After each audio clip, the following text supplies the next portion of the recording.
kama ni mzee ukunywa keg unafaa kwanza utingisha kichwa hivi usikie uko na akili ndani.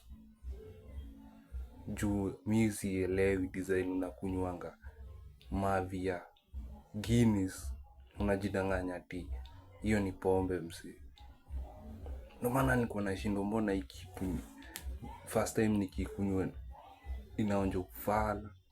Unasikia tumbo ati imefura ni kama umekula na hadi hujakula shit. Kitu hadi haileweshi proper. Haina adabu, si drink unaweza kunywa hadi msee akutambue. Inakunywa tu na wasee wako chini. So mimi ndo nashindwa ni aje wazae wetu walitikia tufike hapa. Design vitu kama murati na busa, chang'aa na drinks za kujitengenezea Kenya, pombe zetu zenye si tunajua kuitengeneza ati ni illegal, ati unashika ujue kutengeneza pombe ya country yako msee.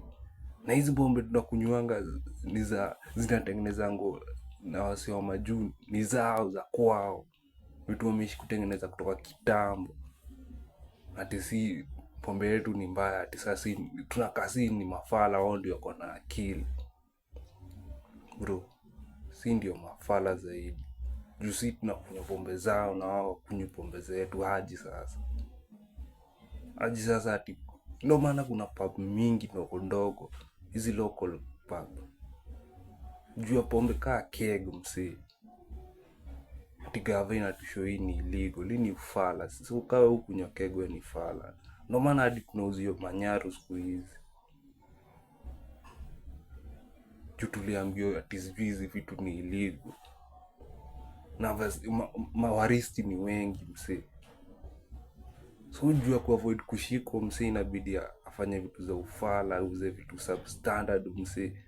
Vitu hazina quality. Tutaacha kuwa mafala hadi lini? Hii freedom tunadanganywa tuko nayo hatuna. Hii freedom tunafaa tuipiganie. Na maana hatufai kukaliwa hii design ati pombe yetu hatuwezi jitengenezea.